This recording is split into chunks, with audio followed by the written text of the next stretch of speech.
Mississippi Rice. Might as well. I'm walking through a ghost town, y'all ain't playing my sounds. Don't tell me to calm down, don't tell me to calm down. Only time I go backwards is when I wanna moonwalk. Don't test me, my mood's wrong. Don't test me, my mood's wrong. We are who we say that we are. You were lost in the stars, and it's all from the start. Never running no pace, never on the right page. But we still read that book, and we still run that race. Ay, Mississippi Racer riding out, no shortcuts, no time for that. Mississippi Racer riding out, till the wheels fall off, I'm driving that. Mississippi Racer riding out, we'll stop burning, strike the match. Mississippi Racer riding out, red light, green light, red light, good night. Ay, red light, green light, red light, good night. Red light, green light, red light, good night. Red light, green light, red light, good night. Red light, green light, red light, good night. Time to chill, don't sweat it. Good morning and welcome. It is Coffee and Sports. It is the morning show powered by Wire to Wire Network. Thank you so much for making us part of your morning routine. Whether you're live on Facebook, live on YouTube, maybe you're live on Roku TV right now, thanks to the fine people over at Northeast Sports Productions. I am Chris, and over there, that is Mo. Mo, happy Tuesday to you, sir. Happy Tuesday to you and everybody out there listening to us live. Appreciate you. Ready to go. Well, we have so freaking much to get to this morning, but I want to start with this. I'm going to try my hardest. Really, I'm going to try like my real hardest not to be critical here, because everyone is entitled to their own feelings, and everyone is entitled to prioritize things in life the way they want to prioritize things. So with that, I tell you this. Stand out. I'll say stand out because of popularity, maybe not necessarily on-field production. Standout college quarterback Arch Manning has opted out of I can't even get through this, Mo. He is opted out of EA Sports College Football 25 because he needs to, or he wants to focus on the field football and nothing else. What the hell does that mean? What does that mean? Is being in the game, like, again, like is it just because of the money? Like, it's the stupidest thing I have ever heard in my entire life, Mo. I sat there for like 10 minutes last night trying to, like, because all it said, it was just a release, right? It was just Arch Manning is opting out of EA Sports' NCAA College Football 25 because he wants his focus this season to be on the playing field, which is fine. Like, that's a really great answer for a lot of things in the world of college football, right? Like, but the what does you being, how is you being in the video game going to take away from your focus of you being on the, do you play? Like, is he going to be playing NCAA College Football 25? And he's like, well, if I'm in the game, I'm going to want to play it more. And as a result, I'm going to be not focusing on the playbook and practice and working out and eating right because That I'm sounds like a so him problem. focused on the game because I'm in the game. And if you're in the game, like they say in EA Sports, you got to play the game. Right. Is that what he means, Mo? Because I don't see how being in the game takes away from anything. You check the box. Yes, I opt in. They send you $600. They send you a copy of the game, and life keeps moving. And you're immortalized. Right. You're immortalized. The game is forever. Like, I have every college football ever. Obviously, there was a gap because they stopped the series because of the battle between EA and NCAA and all that. But you're immortalized. You can always go back on a given year ago. That's me. I played on that team. This is my moment. I don't even get the argument about I want to focus on on-field things. Like, okay, you can't. That's like saying you can't walk and chew gum. Really? Right. Like, where's the struggle? I don't understand that at all. And look, maybe I'm missing something, but last time I checked, you're still the backup quarterback, right? You're not QB1. You're not QB1. Maybe that's what it is. He doesn't want the game because even in the game, you're still the backup. Like, is he sitting there in like economics class and they're making teams for like a group assignment? He's like, whoa, wait a minute. I can't be in your group. I need to focus on the field stuff. I can't be a part of this team project in economics class because it might take my focus away. Sorry, guys. I can't be a part. What does that even? I don't get it.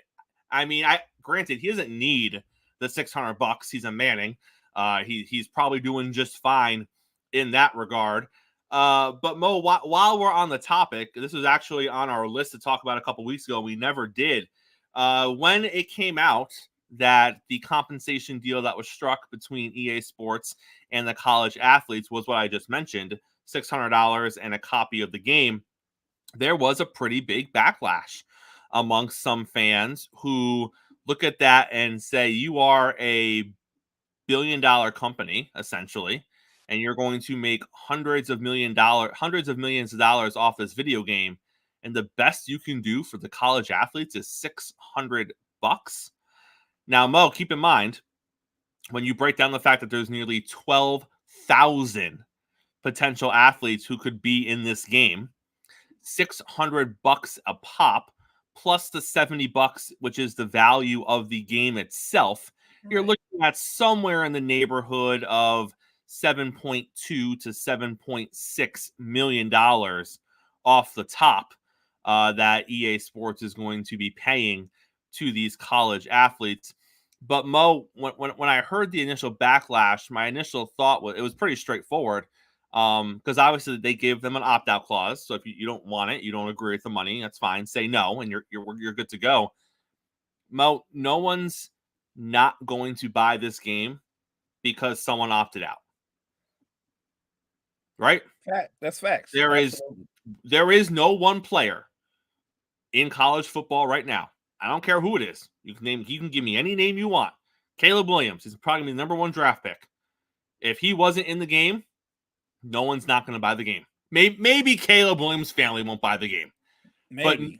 But no consequential number of people is going to refuse to buy the game because no player is bigger than the game. People just want the game. People want to play with their favorite college team. They don't care if there's 4 or 5 or 6 guys whose names aren't set in the game and whose likeness isn't in the game. They just want the game. So for EA Sports to say $600 is where it's at, I have no issue with that. Because if you don't want the free $600 for doing nothing, and you don't want a free copy of the game for doing nothing, then don't take it and move on. That's fine. But for there to be a backlash because they deserve more money, no, they don't. And let's be honest, the biggest guys, the people who would be upset about this, who think that their brand or their image or their likeness is worth more than $600, Mo, they're already getting that money elsewhere. Think about all the other college athletes who never get a sniff of NIL money. That $600 is a nice little chunk for them. You took the words right out of my mouth. Yeah, I'm with you 100%. If your name's not Caleb Williams or someone of that nature who could argue that they want more money, but at the same time, like you said, he's killing it on NIL money. So are all the other bigger names. But what if you're a college football player B and you're a starting wide receiver on a small college, but you're not a big time, but you don't put up big numbers. That's a big deal for you, though, right? I'm talking about the average player who won't be on TV.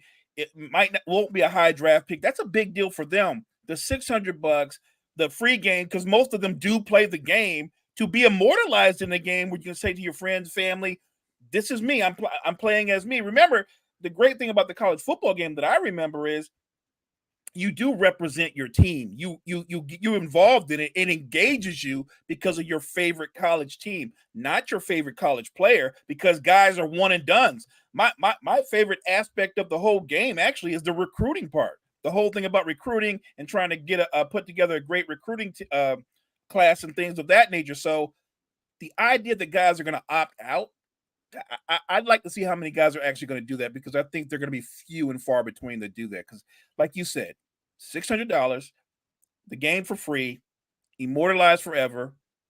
And again, we've already done everything they could for college athletes, Crits, in terms of NIL. The reality is, though, the NIL thing, that's only for the gifted few, right? If you're a backup QB that no one's ever heard of and your name's not Manning, my guess is you're not making much NIL money. You're just not. That's just the reality of it. So to me, what EA is doing is not criminal at all. I think they're doing them a solid. And let's be honest, hey, Arch needs time. He needs time to focus on the field. He doesn't have time to be in video games, okay? That's not what he is. It's not what he has time for right now. Oh, Arch Manning, what a guy, what a guy. Yesterday, the Denver Broncos released Russell Wilson to the surprise of not many, Mo. The release of Russell Wilson does a couple of things, though, and that's what I want to focus on this morning. Mo, you could make an argument this morning that Russell Wilson is the prize quarterback on the free agent market. And here's why. The Denver Broncos are paying pretty much all of Russell Wilson's contract next season. They owe him $39 million. So whoever decides to sign Russell Wilson, they are not going to have to pay him a big chunk of money next season. That is very attractive. If you're looking at Baker Mayfield or you're looking at Kirk Cousins, they're going to want to get paid. So if you're saying, hey, we want to address our quarterback need in free agency, let's take a look at our free agent quarterbacks. Okay, we got Kirk Cousins. Okay, we got Baker Mayfield. Okay, we got Russell Wilson. Well, right away, you're probably paying a lot of money with Kirk Cousins. You're probably paying just below that with Baker Mayfield. With Russ, you're paying nothing that first year. Now, yeah, you're going to have to pay him year 2, but I don't think he's going to command the same money that Kirk and Baker are going to command because of the situation that he's in. So you can potentially put more around Russell Wilson coming out of free agency than you could Kirk Cousins or Baker Mayfield, just because you're not paying him as much. So I think that's going to go into it. That being said, I still don't think the market is huge for Russell Wilson, nor do I think the market for Russell Wilson is going to play out super quick. I think we're going to need to see what the draft looks like. I think we're going to need to see what does Kirk Cousins do, what happens with Fields in Chicago, because those might be the first options for teams, right? Oh, I think they will be. But don't sleep on the fact that Russ is a competitive option, I feel, based on the money aspect of it. Now, if Russ was out there commanding the same money that Kirk Cousins is going to be commanding, different story, in my opinion, Mo. I don't think, you look at it the same way. But I think we add a different layer to this when you look at the fact that Denver's foot in the bill next year for a team. They're basically going to be paying for your starting quarterback. I think Russell Wilson has a couple of landing spots, but like you said, everything has to play out with what's going on with Cousins, with Fields, with Baker. I think that you have to look at Russell Wilson and say, if we put playmakers around him, can he lead us to the playoffs? Absolutely. I think Russell Wilson is still a good quarterback. Is he an elite quarterback? Not anymore, but he's a good quarterback. And when you look at the 32 teams in the NFL, is he an upgrade over several quarterbacks that are currently starters? Yes, he is. The fact that you can pay him the bare minimum in year 1, that is a steal. You can still build out your roster around this guy and not have to be cap struck because of what you do when you have to pay your quarterback, right? Like most do. And I think Russ will be a great bridge quarterback for a couple of years. Now, year 2, let's say he has a year in year 1 where he throws for about 4,000 yards, 25 touchdowns, 8 picks or whatever. Maybe you have to pay him a little bit, but he's still not going to command a monster deal. Not at this stage in his career. So to me, Russ is low risk, high reward. Other news came out yesterday in the NFL regarding quarterbacks. Rich Eisen reported on his podcast that his sources are telling him the Giants are done with Danny Dimes. Now, that was something that we did not see coming, Mo. We assumed that Daniel Jones was going to be the starting quarterback for the Giants this upcoming season. They paid him a ton of money to be their franchise quarterback. None of us agreed with it at the time. None of us agree with it today, but we thought they were going to have to kind of lay in that bed for a couple of years to figure out what comes next. But according to Rich Eisen and his sources, Mo, that's not the case. So if the Giants are in the market for a quarterback, that's another wrinkle to all of this. Are the Giants going to get into the Fields sweepstakes? Do the Giants want Kirk Cousins? Are they going to be competition for Minnesota? Are the Giants going to go after Baker Mayfield? Is Russell Wilson a landing spot? Are the Giants going to move up in the draft and try to draft a quarterback? Daniel Jones, by default, becomes the bridge for a year or half a year or whatever it is, and then they're going to go and reset with a rookie quarterback.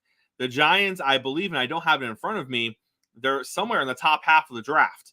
So conceivably, they are in position, not to get Caleb Williams, obviously, because in this scenario, the Bears are taking him. But even if they weren't, I don't think they have enough to get to number one.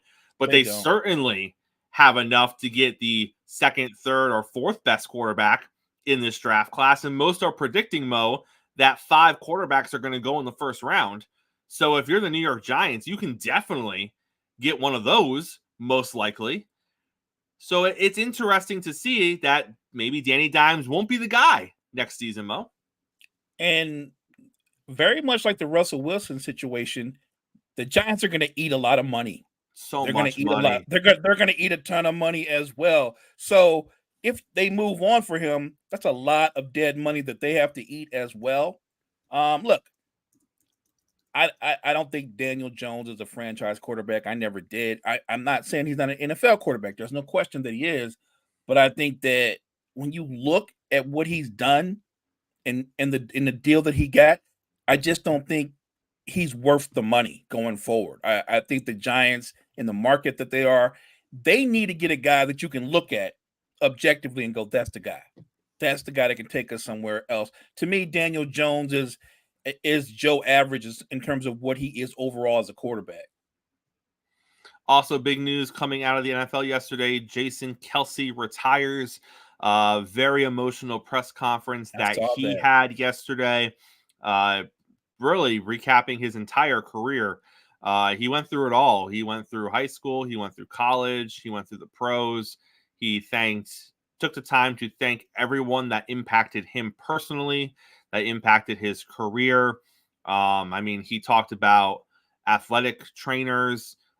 He talked about assistant coaches. He talked about everyone that he felt helped him or pushed him along or got him to where he was when he finished up his career with Philadelphia.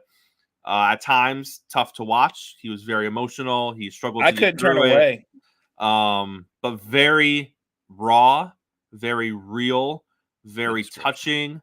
I don't know what more to say about it, Mo. It was nice to see someone who could put all of that out there and allow themselves to come across as vulnerable as he came across. It was nice to see someone who cared about the sports as much as he cares about it. But more importantly for me, my biggest takeaway was the fact that he didn't forget anyone that got him to where he was. And you see a lot of guys and, they'll make the obligatory thank yous to everyone who's with them currently, right? The current people in their lives, current teammates, but sometimes they don't go as far back as he did. And maybe it's just not out of choice because they don't want to. Maybe it's just because it's going far back. But he hit everyone. And I appreciated that because that really kind of shows you the person that he is and that what he values and where his morals are. So I thought that was pretty touching. He had me very genuine, reflective. And like you said, he reached back. He didn't do the blanket statement, thank everybody for who's been there for me. He literally singled out those people and acknowledged them in a way that most people don't. And maybe to some degree it was a prepared statement, but it didn't feel like it. I thought he was just being Jason Kelsey, and just letting it all hang out there. And it was so emotional. And as he was speaking, I kept thinking he's going to go, you know what, guys, I can't do this one more year. You know what I mean? Like, that's what I wanted him to say. Look, great player, great ambassador for the game of football, first ballot Hall of Famer, in my opinion. I'm excited for what he's going to do on the back end of his life with his brother and their podcast. But it was one of those great watches, and you just got caught up in it. If you're an Eagles fan, look, I'm not even an Eagles fan, and I was caught up in the emotion of it, so I can only imagine what it did to Eagles fans. Well, we got JG in the house this morning. JG's coming on in a second here to talk a little Major League Baseball with us. I believe that JG's clanging and banging again this morning. Oh, is he doing it again? I think he's clanging and banging. Let me press the button and get JG in here. JG, welcome to the show this morning. How are you, sir? Morning, guys. Morning. I'm good. I'm in the gym. We have a game today. I follow my routine, pregame workout, even as a coach. So I gotta keep going, especially after a positive weekend we had, winning 2 out of 3 this weekend. So gotta keep it going right now. JG, I like that. We'll keep it brief with you this morning. We don't want to take away from your workout. Real quick, Josh Donaldson, who I absolutely hate, he retires from Major League Baseball. But give Josh Donaldson his due. He is a former MVP, 3-time All-Star, 2-time Silver Slugger. He finishes his career with a .261 batting average, 279 career home runs. JG, what do you make of the totality of Josh Donaldson's career? Because you look at him and you say the name Josh Donaldson, and for a Yankee fan, you probably hate him. For a Brave fan, you're like, oh, he had that one good season with us where he popped off a little bit. I think he's mostly remembered for being the villain in Toronto. He had 3 great seasons in Toronto. But when you're looking at the breadth of his entire career, and I don't want to throw out Hall of Fame because we don't need to measure everyone by that standard, but what do you make of his entire career as he wraps up? Well, I love when you being a Yankee, you call him the villain of Toronto because he did kill y'all quite a bit in Toronto when he was in Toronto. No, I was a big Josh Donaldson fan. I loved the way he played the game. A lot of the time when I played, he was still playing when I was in my career years ago, and I loved what I'm trying to mimic a lot of how he played the game. He played it the right way. Again, did he have some flair? Did he have some pizzazz that is now looked at as a norm in today's game?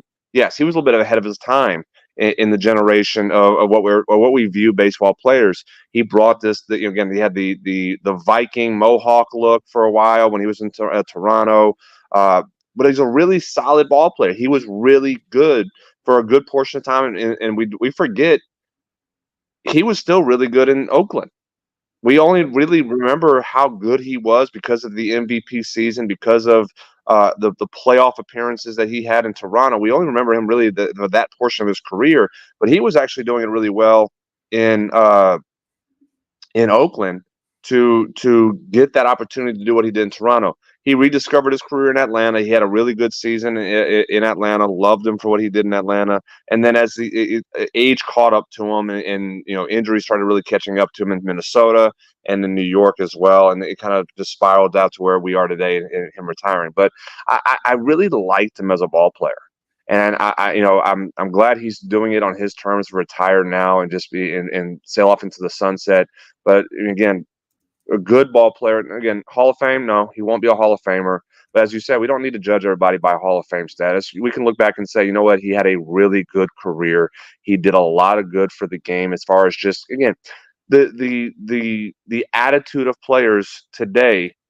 You can say, I won't say started by Donaldson, but it became the norm because of Josh Donaldson. JG, outside of the Dodgers, because I think the Dodgers are the easy answer here, of the 5 division winners last season, the Braves, the Astros, the Twins, the Orioles, and the Brewers, if you had to bet the house on one of them repeating as division champs this season, which of those 5 has the best opportunity to do so? I don't want to sound like a homer, but it is the Atlanta Braves, though. The Braves are absolutely stacked again on offense. They're stacked again, and actually their pitching staff, I think, is going to be even better this year. They're deeper in the rotation right now. Adding Chris Sale again, question mark: Can Chris Sale stay healthy? But right now, from what we saw at the end of 2023 with Boston, so far what we're seeing right now in spring training, Chris Sale is healthy and he's looking good.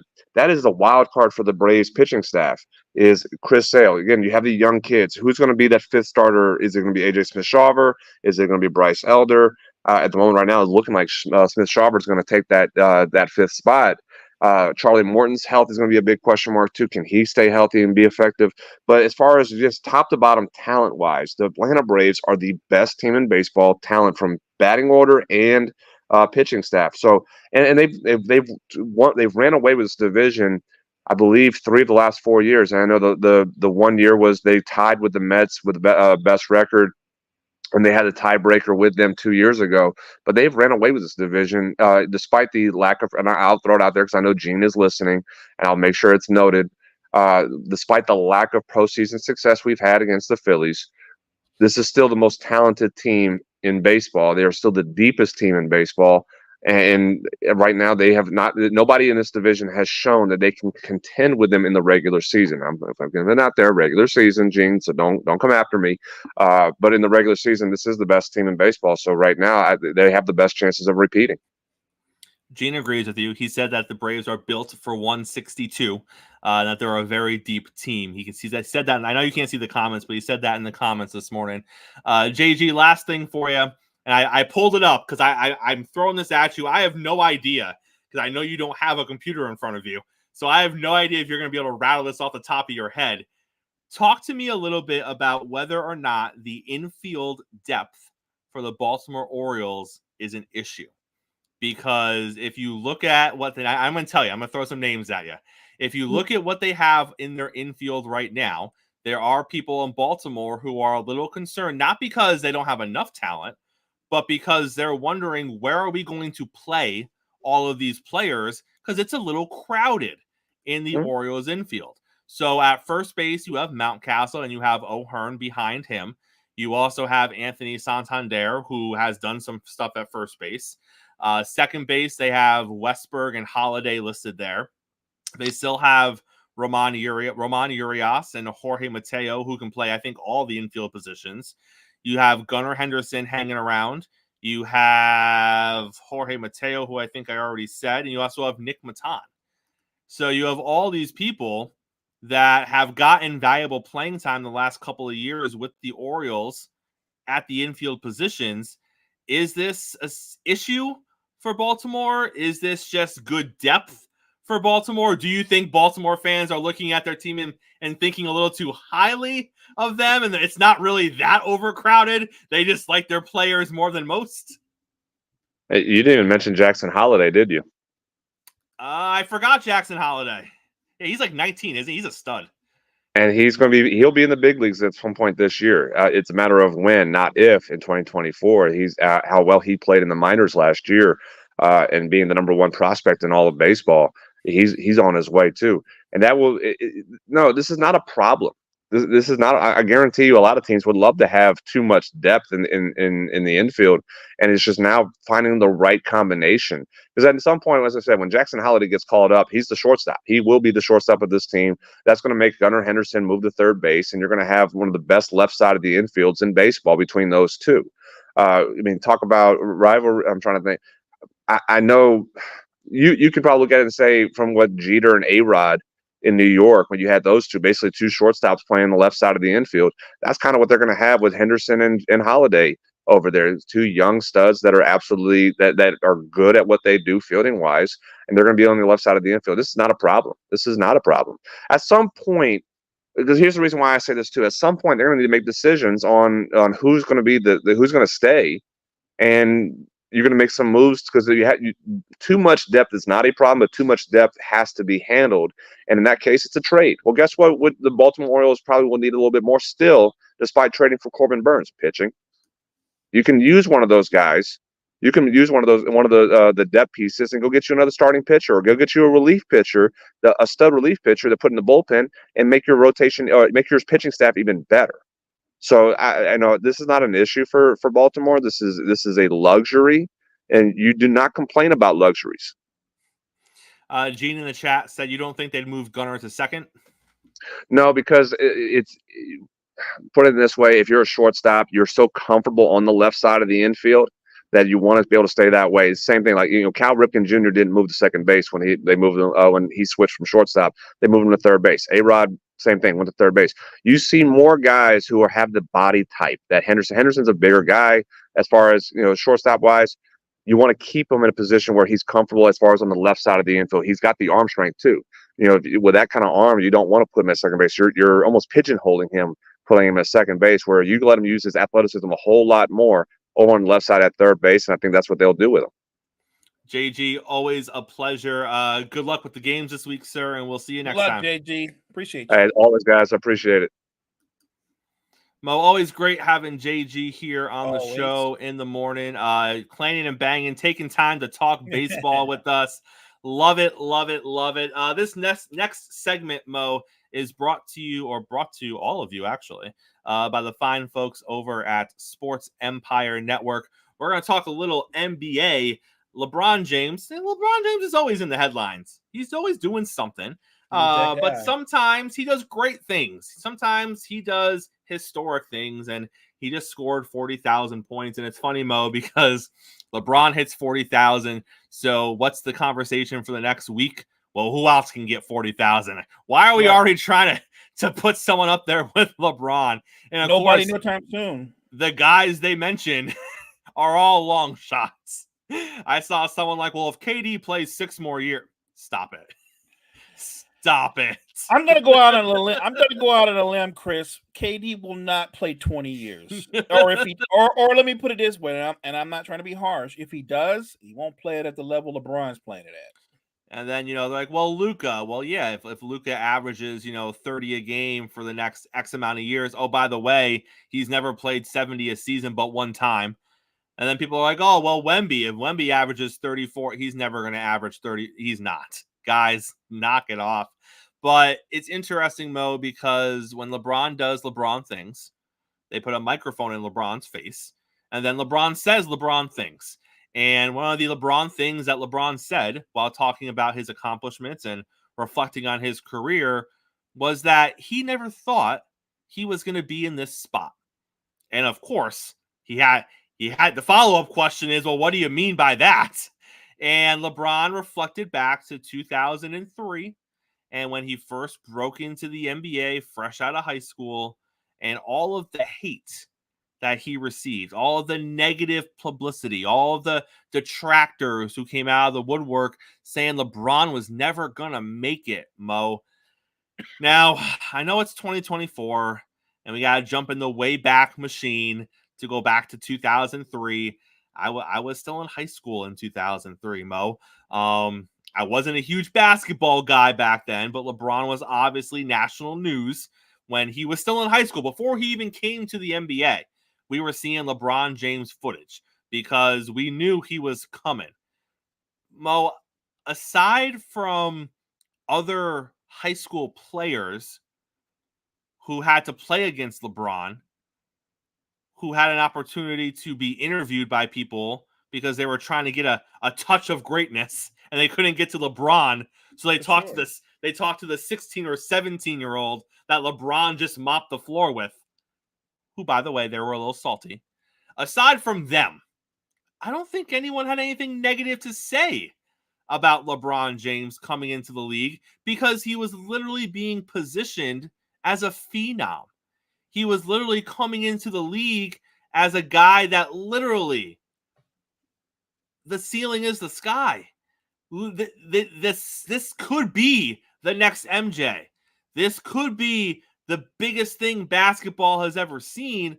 That's how he was positioned coming in. And then when he did get it here, he was a highlight reel. Now, he may not have had the most success his first couple of years in the league, and his game was still being refined because, oh, by the way, he's still a teenager. Right. But he was still a walking highlight reel coming into the league, Mo.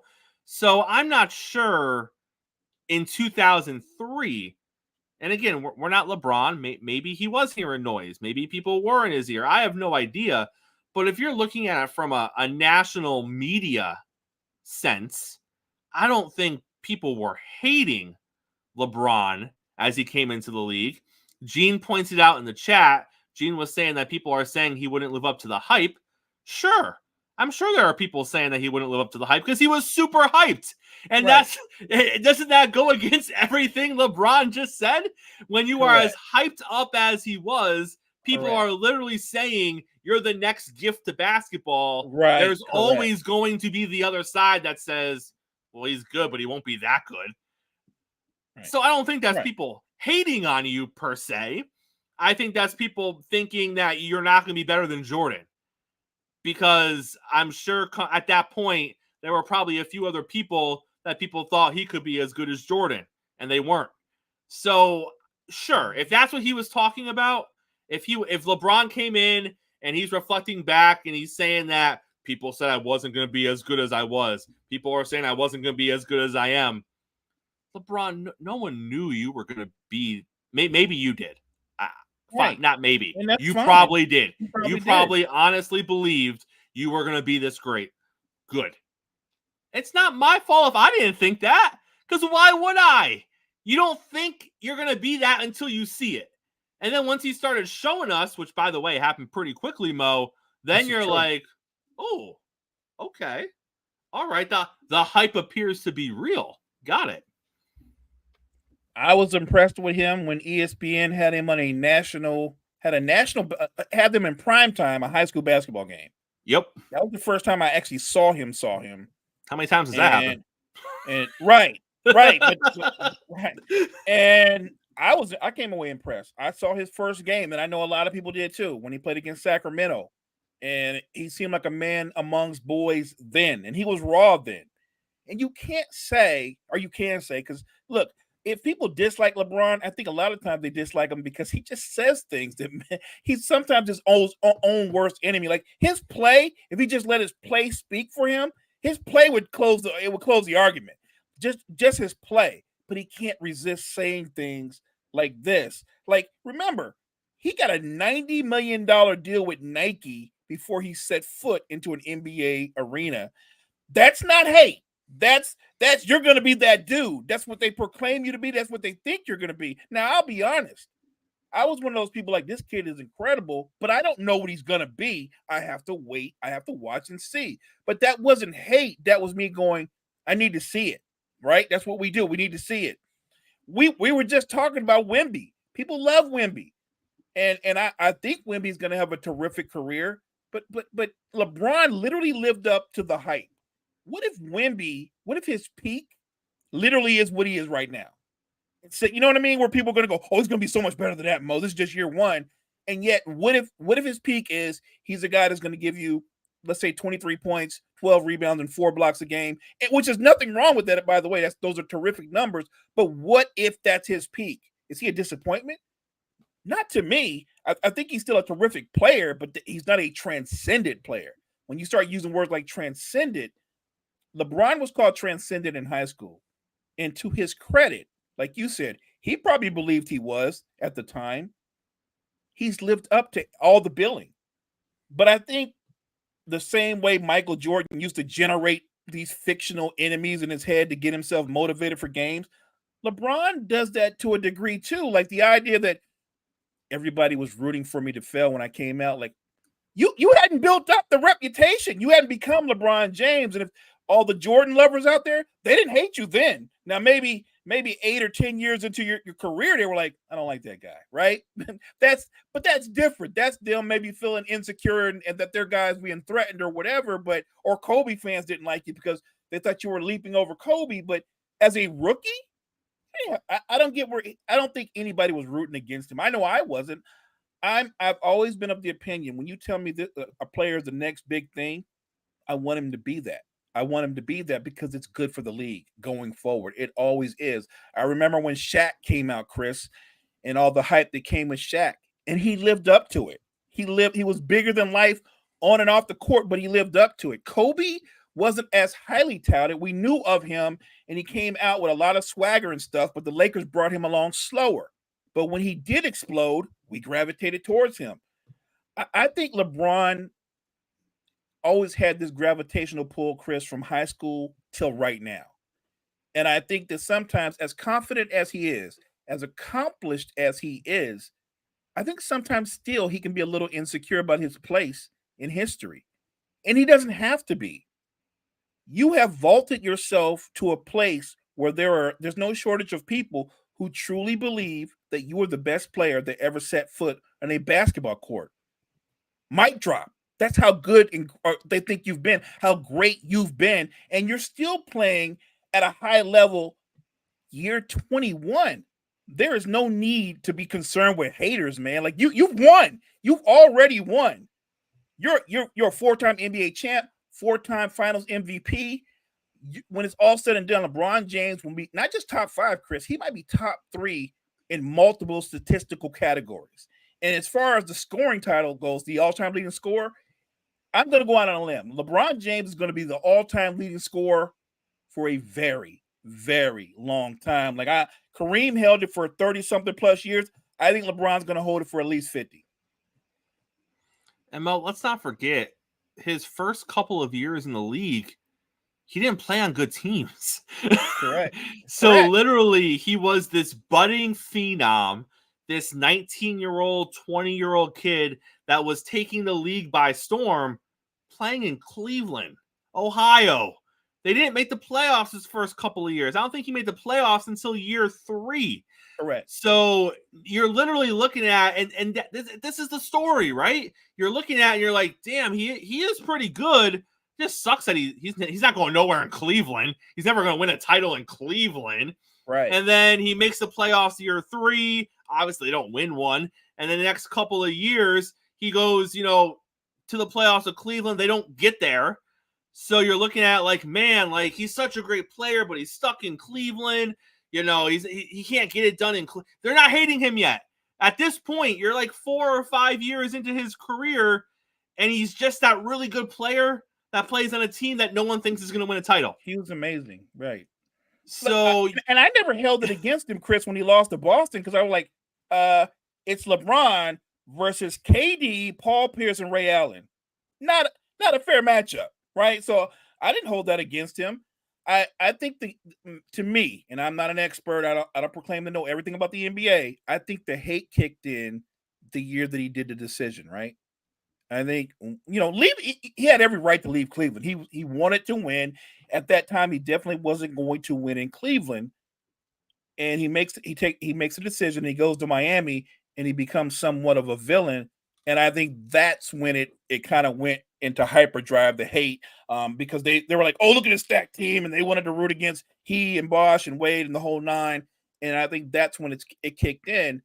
And since then, it's gone overdrive. But I don't feel like he's underappreciated. I appreciate him. I think that people are singing his praises a ton. And for somebody to be so amazing, to be the ambassador that he's been for his sport, for the time that he has, the impact that he's had on and off the sport, it's weird. I don't want to use the word he has a chip on his shoulder, but I feel that he feels underappreciated. And you know what it is. No matter what he does, that MJ shadow is always there. That's what it is. I get it, and it's a big shadow. But to me, like I said, on whatever side you land on that debate, I think he should recognize the fact that you're in that discussion. You've won. There are people who say you're as good as that guy or better than that guy. And to me, you've won. When you can leapfrog Magic Johnson, Larry Bird, Kareem Abdul-Jabbar, those are iconic players. You've leapfrogged them into another stratosphere. LeBron, you've won. You are a Mount Rushmore player, and I'm sure once LeBron finally retires, this debate, it will rage on. It's not like it's going to come to an end when he retires. No. It might just amplify more. Look, I think LeBron James has built up the economy with so many people that made their careers off of talking about LeBron James. He is more than appreciated. He is a great all-time player. I just think that he doesn't realize how appreciated he truly is.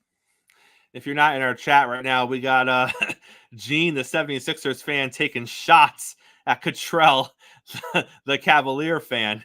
Hey, they both are trying to win a championship this season, but we'll see how that works out. But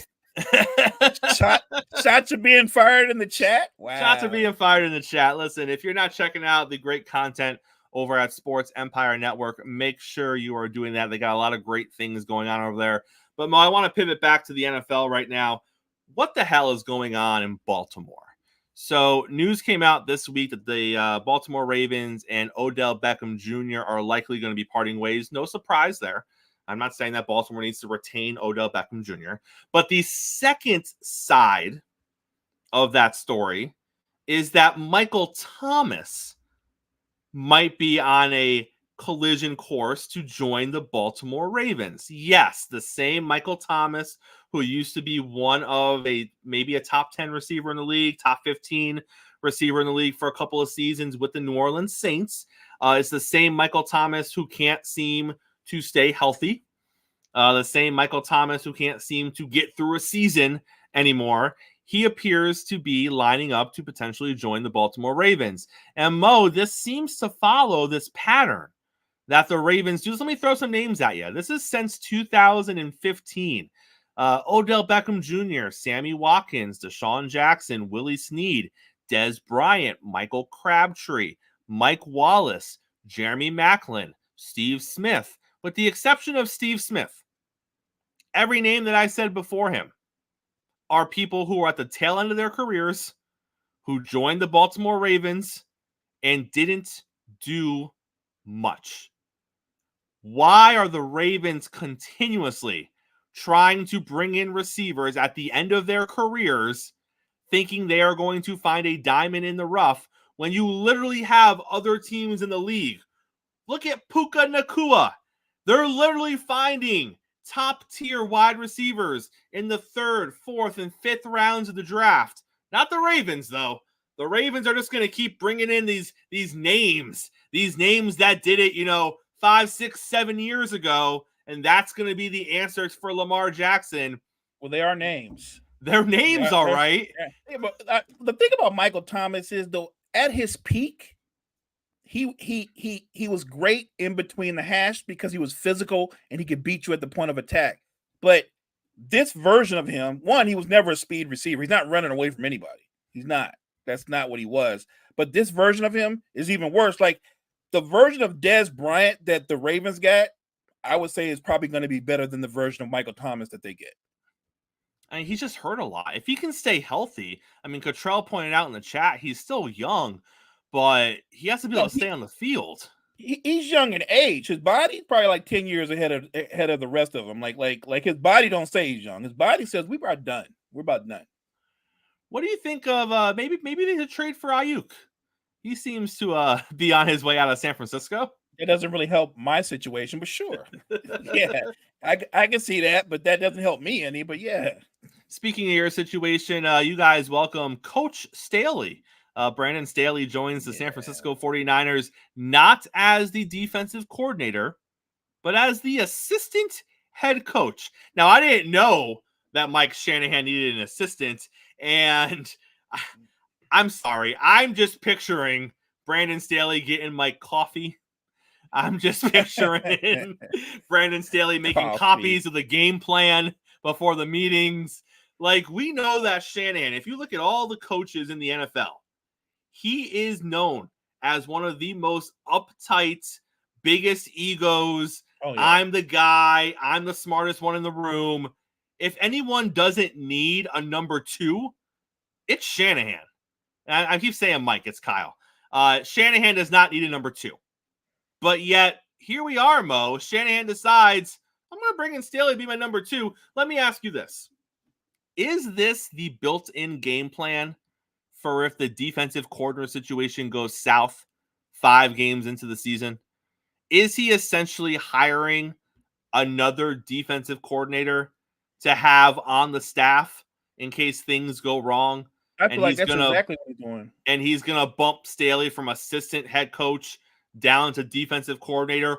Or Is Staley overseeing the defensive coordinator as the assistant head coach? Like, does this have something to do with the defense? Absolutely. I think it has everything to do with the defense. And my problem is, if I'm the defensive coordinator, I don't need a babysitter. You know what I'm saying? You got one. I don't need you hovering over me. I have a scheme. The guy that's coming over, he does the cover 3. He's big on cover 3. I actually like cover 3 when you got the personnel for it. But he's coming over, and then they make this hire, and I know immediately he's thinking like, oh. Yeah, so this guy's going to be hovering over me, and while we're in our defensive meetings, I'm going to be talking to my guys, and he's going to be in the background going, "I wouldn't have done that," and then reporting back to the head coach. Right.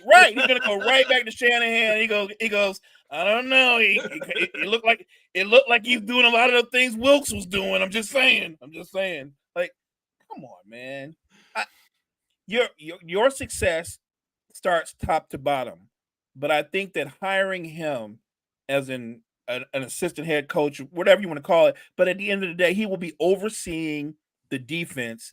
It is his strength, even though you wouldn't have known it while he was in San Diego. You wouldn't have known it. Not according to Chargers fans. Right. They'll never say that, right? But that's supposed to be where he excels at. Of course, he's going to be overseeing the defense. And I think that's a recipe for failure, because that's like you're just having too much power. Like, if I'm the defensive coordinator, now I'm being micromanaged. I'm being second guessed. Why isn't so-and-so? Why is he only playing 17 plays? Why is he in passing situations? Like, I've got a scheme. I got this. Chill, man. Like I can see this not working out really quick.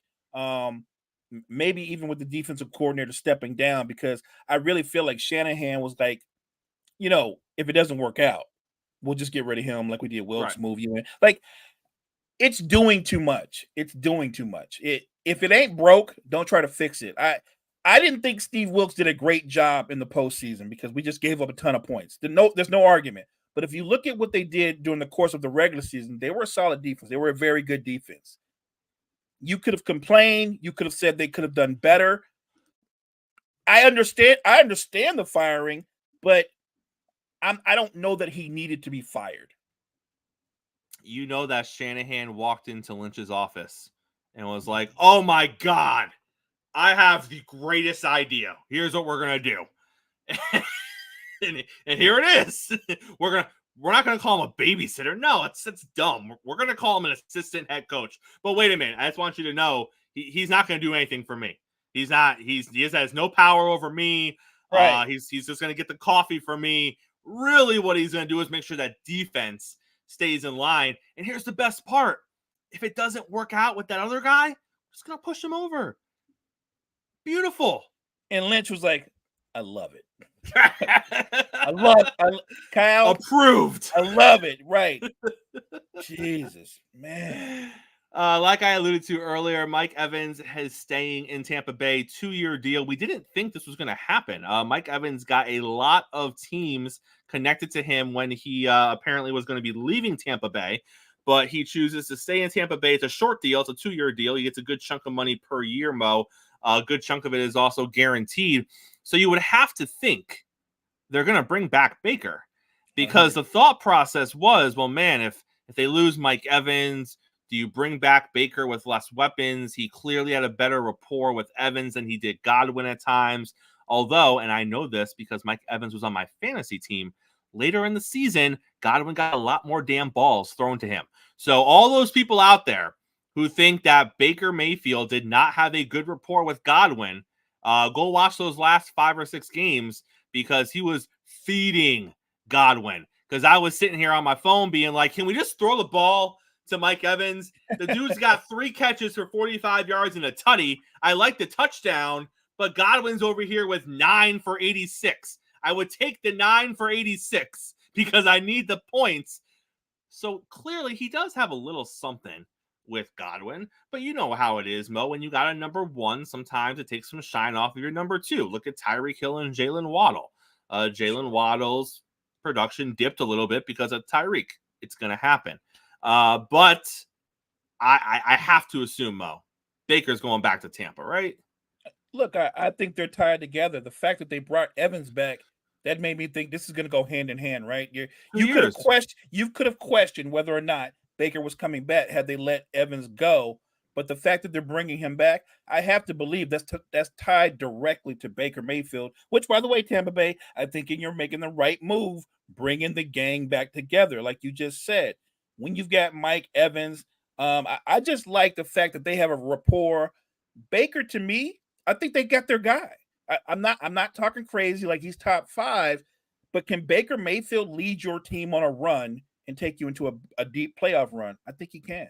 And I like the fact that Evans is coming back, and I have to believe Baker will be back as well.